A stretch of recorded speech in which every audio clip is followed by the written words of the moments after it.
Šiandien Autoplius automobilio apžvalgoje jums papasakosiu apie naująjį Volkswagen Tiguan ir pasakojimą pradėsiu nuo įdomaus fakto.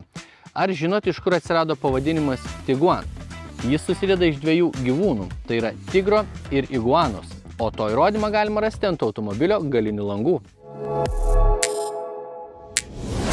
Na, o šiandien išbandomas Volkswagen Tiguan yra pagamintas šiemet 2024 metais, po kapotu 1,5 litro benzinas su mild hybrid sistema, kas nėra tikras hybridas, generuoja 150 arklio galių, varantis ratai priekiniai, pavarų dėžė žinoma yra automatinė, o į aplinką išmetamas CO2 lygus 141 gramui 1 kilometrui. Pirmoji Tiguan karta pasirodė dar 2007 metais ir bent jau man tai nebuvo absoliučiai patrauklus automobilis. Antroji karta pasirodė po beveik 10 mečių ir iškart tapo gerokai patrauklesniu ir, tokiu rimtesniu automobiliu. O trečioji karta, kurią matote šalia manęs, pasirodė pernai metų 2023 pabaigoje. Perkant naują Volkswagen Tiguan būtų galima rinktis tiek iš benzinų, tiek iš dyzelių, tiek ir iš plug-in įkraunamo hybrido sistemas turinčių modelių. Pats silpniausias 1,5 litro benzinas generuojantis 130 arklio galių. Galingiausias taip pat 1,5 litro benzinas, tik jau aišku kombinuotas su plug-in įkraunamo hybrido sistema ir tokiu atveju automobilis išvystys net 272 arklio galias, bet iš tikrųjų galingų variklių pasirinkimų tai gamintojas nesiūlo. O jeigu sugalvotumėte rinktis naująjį Tiguan su įkraunamo hybrido sistema, kurios mes šį kartą dėja neturim, pravartu žinoti, kad automobilyje bus sumontuota net 19 kWh baterija, su kuria viena įkrova galės nuvažiuoti net iki 100 km. Ko gero, tai yra didžiausias atstumas šitam segmente. Jeigu nuspręsite tokį automobilį įsigyti, tai naudotų automobilių skelbimuose jų tikrai nerasit, jis dar labai naujas. O jį rasit pas oficialius atstovus arba žinoma autoplius.lt naujų automobilių kataloge. Dabar pažvelkime į automobilio kėbulo, kuris, ko gero, kur be žiūrėsit, yra atnaujintas. Ir atvirai pasakius, automobiliam tampant vis labiau agresyvesnės išvaizdos, šį kartą nutiko atvirkščiai ir Tiguanas atrodo gerokai elegantiškiau. Panaikintos grotelės dabar čia yra visiškai lygų, kas leido šiek tiek pagerinti automobilio aerodinamiką ir dabar jo koeficientas yra 0,28, o prieš tai buvo 0,35. Pagrindiniai žibintai štai čia, lediniai, matriciniai, iškerpantys šviesą, neakinantis vairuotojui, nuostabu. Štai čia dienos ledai, kurie dubliuojasi kartu su posūkiu. Per vidurį dar turim papildomą led juostą, kuri netgi ir dabar yra įsižiebusi. O pačioje turim milžiniškas groteles, pro kurias kiaurai matosi ir radiatorius. Automobilio ilgis 4,54 cm, vidutiniškai, prošvaistas 17 cm standartiškai. Iš detalių turim stogo bagažinės laikiklius, prie jų derantį chromą, tamsintus langus, juodus ratlankius ir arkų apsaugas, kurios yra ne juodos matinės, o juodos blizgios spalvos. Ir tai duoda du dalykus. Vienas – elegantiškumą, antras – jos labai greit nusibraižys. O gale aerodinamiškumo pridedantis spoileris, elegantiškumo pridedantis galiniai žibintai ir racionalus buferis be jokių duslintuvų imitacijų. Atsisėdus į vidų turiu pripažinti, kad man čia jauku, bet turbūt dėl to, kad čia mano labai mėgstamos spalvos, tamsios lubos, tamsios sėdynės su čiokiais tokiais lyg išsiuvinėjimais, tamsi centrinė konsolė. Kadangi čia yra Airline modelis, tai dar turim ir mėlyno siūlo ant sėdynių, ant centrinės konsolės apačioj. Viršuj nėra mėlyno siūlo, bet persiuvimas labai gražus. Toliau ir standartinių apdailų turim juodablizgi spalva, sidabrinė spalva. Žodžiu, bendras vaizdas man atrodo gana kokybiškas. Pažiūrėkim į detalių kokybę. Kur dedu alkūnės, tai iš tikrųjų labai minkšta, bet pažiūrėkim, ar porankis prasilgina ir ko gero pasidėti alkūnas ir vairuoti būtų gana patogu. Toliau, pažiūrėkim, čia vidutinės. Čia vidutinės, bet tikrai neprastos detalės. Aišku, čia jau šiek tiek kiečiau. O per vidurį viskas surinkta labai gerai. Sėdynės tikrai patogios, jos gana plačios, prilaiko tiek nugarą, tiek šlaunis. Štai čia šita vieta labai gražiai atrodo, aišku, bet jeigu turit vaikų, tai šitos vietos jau neišimsit, kad jie matytų priekį, bet čia turbūt nedidelė problema. Turim Isofix vaikiškos kėdutės tvirtinimus priekyje. Šįkart sėdynės valdomos ranka, bet aišku, jos yra ir valdomos elektra, jas galima turėti ir vėsinamas. Tiesa, šįkart jos nėra vėsinamas, bet jos šįkart šildomas ir masažuojančios ir turiu pripažinti, kad Tiguano nugaros masažas netoks jau ir prastas, nes dažniausiai tai būna toks nemalonus pakankamai. Vietos čia tikrai daug, galima atsistumti toli, gali sėdėti didelis, ko gero bent 2 metrų žmogus, galima prislinkti artin, pasikelt, nusileisti, žodžiu, viskas kaip priklauso. Multimedija. Jos ekranas tiesiog milžiniškas 15 colių įstrižainės. Jeigu nenorit, pirkdami naują automobilį įmest papildomą maišo pinigų, tai gausit 12 colių, kas irgi yra labai didelis ir labai patogus ekranas, tai aš rekomenduoju rinktis būtent tą. Šiaip jis labai greitas, funkcionalumo prasme yra puikus, vizualizacijos gražios, raiška gera. Apple CarPlay, Android Auto veikia be laido, jeigu šitų sistemų nenaudosit, tai ekranas padalintas net į 4 dalis, visuomet matysit navigaciją, o čia yra 3 atskiri elementai, kur visada galėsit pasirinkti patys, ką norit matyti. Tai iš principo aš neturiu kur čia kabinėtis. Vienas iš įdomių multimedijos elementų yra tai, kad multimedijoje galima pasirinkti salono apšvietimą ir čia spalvas ekranų, kaip tik tai norit. Bet yra ir mood pasirinkimas, kada yra kelios iš anksto nustatytos nuotaikos, kaip euforija, ramybė ten ir taip toliau. Esminis dalykas toks. Prie kiekvieno iš šitų nuotaikų dar galit prisirišti ir atskirą playlistą ir pasirinkus tam tikrą nuotaiką gros arba drum and bassas, arba prie kitos nuotaikos klasikinė muzika. Kaip ir nebūtinas elementas, bet faina. O dabar užmeskim akį į galinio vaizdo kamerą. Tai vaizdas iš tikrųjų didelis, bet net norėtų sakyti labai neryškus. Toks jausmas, kad yra filmuojama iš Sony Ericsson mygtukinio telefono. Net labai keista, kaip mano kolega pastebėjo, jeigu tas ekranas būtų truputėlį mažesnis, gal ir raiška būtų geresnė. Šone turim 360 laipsnių vaizdą, tą vaizdą galim išsijungti, jeigu jis mums nereikalingas, arba grąžinti atgal, o pagrindinį vaizdą galim padaryti platesnį arba siauresnį. Ir aišku, dar turim juostas, kurios sukasi sukant vairą, bei turim parkavimo asistentą. Aišku, dabar atidarytos visos durys, tai jums jau neparodysiu, bet automobilis gali įvažiuoti vietą, tą vietą užfiksuojam ir kitą kartą atvažiavus namo, jis pats įsiparkuos į būtent tą poziciją, kurią užfiksavot. Tai yra labai naudinga funkcija mažiau patyrusiam vairuotojui. O klimato kontrolė, kaip jau minėjau keletoj paskutinių apžvalgų, kalbėdamas apie Volkswagenus, tikrai nėra mano mėgstamiausia vieta, nes viską, ką galiu daryti fiziniais, ir tai ne fiziniais mygtukais, o fiziniam lietimui jautriom vietom, tai yra didinti arba mažinti temperatūrą, arba įsijungti sėdynių šildymą. Bet tą sėdynių šildymą aš galiu įsijungti ir be tų mygtukų. Jeigu reikia kokio nors kito elemento, turim eiti į klimos meniu ir čia jau viską reguliuoti. 2 geri dalykai, kas liečia multimediją, pagaliau šitos lietimų jautrios vietos yra apšviestos, tai mes jas patogiai rasim ir naktį. Kitas dalykas, palaikius auto vietą atsiranda greitasis meniu, kur mes galim lengvai pasirinkti, kad mums duotų gryno oro, vėsintų kojas, šildytų rankas ir panašius elementus sutvarkytų. Tai nėra pati blogiausia multimedija naudojimui, bet vairuojant, kai šviečia saulė, tikrai nebus patogu. Vairuotojo ekranas, nekartą esu minėjęs, kad jis man labai patinka, jis ryškus, greitas, viskas susireguliuoti lengva, yra net kokios 4 ar 5 skirtingos vizualizacijos, tai kiekvienas prie savęs tikrai prisiderinsit.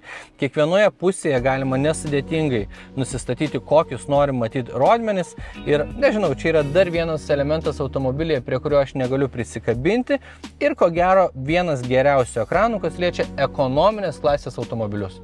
Viena iš naujovių, kurią įdėgė Volkswagenas savo naujos kartos automobiliam, tai yra per vidurį esantis valdymo ratukas. Ir jis atlieka 3 funkcijas. Vienas dalykas tai didinti arba mažinti garsą. Įspaudus mes galim sukant ratuką keisti važiavimo režimus arba pasvaipinus į šoną keisti mano anksčiau minėtas nuotaikas, prie kurių galima prisėti ir muziką. Tai toks kaip ir pradžių lyg ir sudėtingas dalykas naudojimui, bet ko gero bėgant laikui būtų patogus elementas. Pats vairas tai iš esmės lygiai toks pat kaip ir kitose naujos kartos Volkswagenuose. Odinis šonuose turim šiek tiek taškotos odos, multifunkcinis, dalis elementų valdo multimediją, dalis elementų valdo vairuotojo ekraną, kita dalis mygtukų valdo adaptyvų autopilotą, kuris pripažinsiu šitame automobilyje veikia pakankamai gerai. O už vairo dar galim rasti ir menteles, kurių pagalba galėsim permetinėti pavaras, bet tai yra nieko įdomaus ir nieko praktiško. O pats vairas, aišku, reguliuojasi, turi daugybę skirtingų padėčių pagal kiekvieno norą. Na, o dabar kaip visada svarbiausia apžvalgos dalis – dėtuvės. Duryse turim po solidaus dydžio dėtuvę, čia tilps ir vandens butelis, ir daugiau daiktų, ir jinai yra apsiūta tokia minkšta medžiaga, tai pavyzdžiui, raktai neturėtų daužytis čia, kas man labai patinka. Pagaliau ir vėl radau savo mėgstamą dėtuvėlę kairėje vairo pusėje, kurią buvau pamiršęs nuo paskutinio apžvalgų. Štai čia tokia dviguba dėtuvėlė, galima pasidėti telefoną čia, pakelti, tada po apačią yra dar dvi dėtuvės telefonam ir abi yra su bevielio įkrovimo funkcija, tai vadinasi tiek jūs, tiek jūsų bendrakeleivis abu galėsim krautis telefonus. Šitą vietą užsidaro, man lyg ir norėtųsi, kad užsidarytų štai čia bendram gražiam vaizdui, taip nėra. Tada du padelių laikikliai štai čia, kurių galim atsikratyti ir tada čia lieka tik tai dėtuvėlė. Papildoma dėtuvėlė štai čia, 12 voltų jungtis, pamiršau paminėti, dvi USB-C jungtis yra štai čia. Viena, tokia gana solidaus dydžio dėtuvė štai čia ir dar viena vieta pasidėti jūsų akiniam nuo saulės. Dabar atsėdau galą, pažiūrėk, kokia situacija. Čia pradėsiu nuo lango, nes man labai karšta ir noriu, kad jis būtų atidarytas, bet pradžiai pasidžiaugsiu, kad jis atsidaro iki pat apačios. Toliau turim po kišenėlį už kiekvienos sėdynės viršui, apačioj, trečią klimato kontrolės zoną, dvi USB-C jungtis. Sėdynės gana patogios, keliam vietos sočiai, galvai vietos sočiai. Paskui kalbėsiu apie bagažinės litražą, tai iš karto pasakysiu, kad tą litražą įvardinu kaip galinės sėdynės yra štai taip ir nėra kojom vietos, bet sėdynės bent jau galima stumdyti, galim šiek tiek reguliuoti ir atlošą priklausomai nuo to, kaip jums patogu sėdėti. Yra Isofix vaikiškos kėdutės tvirtinimai be dangtelių, tai jų tikrai nepamesit. Porankis su tokiais keistokais podelių laikikliais, bet labai linksmais. Atsidaro ir vidurinė dalis, tai galėsit nuvežti babą į šakį ar važiuoti paslidinėti keturiese. Per vidurį yra didelis transmisijos tunelis, pabandysiu šiek tiek perlipti. Truputį trūksta vietos mano 46 dydžio pėdai. Nugarai šiek tiek kietoka, bet galvai vietos sočiai. Tačiau ko gero, jeigu visi galiniai 3 keleiviai būtų mano sudėjimo, tai man čia per vidurį nebūtų labai patogu. Bagažinės talpa 652 litrai ir Tiguanas yra vienas iš savo segmento lyderių, nes pavyzdžiui Kia Sportage turi net 100 litrų mažiau, o Škoda Karoq net 150 litrų mažiau. Kaip minėjau, tie 652 litrai yra nustūmus sėdynės, stipriai pragilinus dugną ir tada jau aišku turim pagrindinę talpą. Bagažinė man labai patinka, kiekvienoj pusėje yra po dėtuvėlė, čia yra dar papildoma trečia dėtuvėlė, tokia užlenkta, tai iš jos niekas neiškris. Gaila, kad turim tik vieną kabeliuką pirkinių krepšeliam, kita vieta yra tiesiog imitacija kažkodėl. Sėdynės atsilenkia labai patogiai, svirtelių patraukimu ir aišku dabar tuoj atlenksiu. Dugnas nėra visiškai lygus, bet taip yra dėl to, kad aš pragilinau dugną. Jeigu šitą vietą pakelčiau atgal, tai aišku, dugnas tampa lygus ir jau stumti kažkokį tai krovinį ar ištraukti bus ganėtinai paprasta. Na, o dabar išvažiavome į kelią ir pradėkime nuo valdymo. Tai valdymo savybės mieste man labai patinka. Visų pirma, tai automobilis turi gana mažą susisukimo spindulį, tai padeda manevruotis. Antras dalykas, pilnai susukti ratus, važiuojant lėtai užtenka vairą susukti vos vieną kartą. Tai irgi supaprastina manevravimą ir apskritai vairas sukasi labai lengvai, tai man tas patinka. Geras stabdžių jautrumas, automobilis gana stabiliai stovi ant kelio, bet nesupraskit manęs neteisingai, nieko čia labai sportiško tam automobilį nerasit, net ir sport važiavimo režimą įsijungus ar susikėtinus važiuoklę. Beje, ką ir norėjau paminėti, tai važiuoklės kietumą galite reguliuoti patys per multimedijos ekraną ir iš tikrųjų minkščiausia padėtis nuo kiečiausios, skiriasi ženkliai ir tą pajusit savo užpakaliu. Kas liečia komfortą, tai nuo praeitos kartos jo lygis tikrai pagerėjo. Galima pasidžiaugti tuo, kad tik tai pačioj paprasčiausiai komplektacijai Tiguanas negauna adaptyvios važiuoklės. Su visom kitom komplektacijom turėsit adaptyvę, kas padaro tą važiavimą dar komfortiškesniu. Bent jau dabar tai tie nelygumai iš tikrųjų nesijaučia. Per kažkokias duobeles ar gulinčius policininkus automobilis pravažiuoja gana švelniai.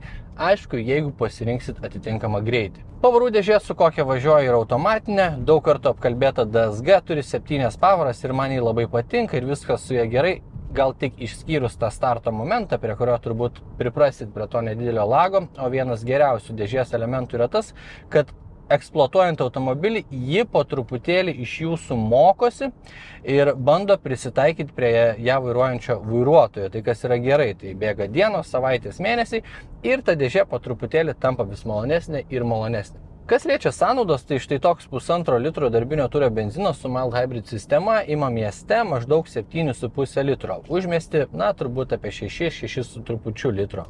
Prie to, aišku, puikiai prisideda pagerėjusia aerodinamika ir mild hybrid sistema, kuri kartais atjungia 2 cilindrus ir leidžia važiuoti taupiau. Ir man, atvirai pasakius, šitas rezultatas atrodo sąžiningas ir normalus.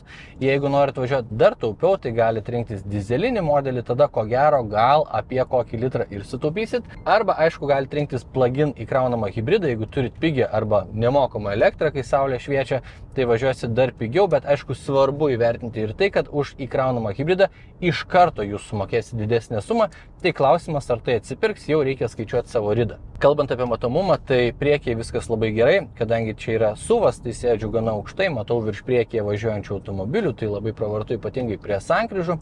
Veidrodžiai dideli, vidurinis veidrodėlis yra gana aukštai, net ir šitas milžiniškas ekranas nėra išsikišęs iki lango, tai viską matau iš tikrųjų gerai.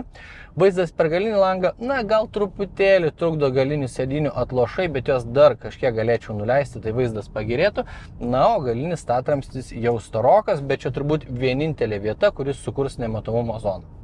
O garso izoliacija tai truputėlį pagerėjusi. Priekyje turime dvigubus langus ir važiuojant bent jau 70 km/h šiuo metu greičiu nieko kaip ir stipriai nesigirdi, girdisi truputėlį padangų sukibimas, truputį vėjukas už lango ir aišku pagrindinis turbūt dalykas, kas girdėsis, tai akceleruojant variklio darbas. Paklausykit, numinu.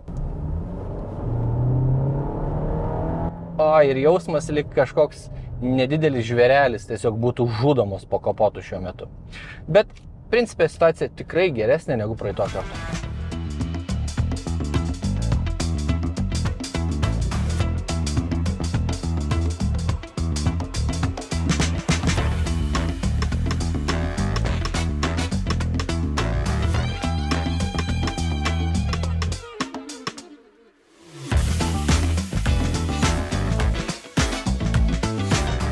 Na ir kaip visada, ar verta rinktis paskutinės kartos Volkswagen Tiguan?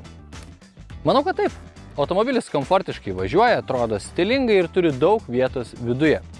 Tai ko gero, Volkswagenas su šituo Tiguanu žengė pakankamai gerą žingsnį pirmin. O kainos startas nuo 31 300 eurų. Bičiuliai, ačiū, kad mus žiūrit. Kaip visada paprašysiu palaikinti, pasubscribinti, užsukti pas mus į socials ir iki kitos savaitės.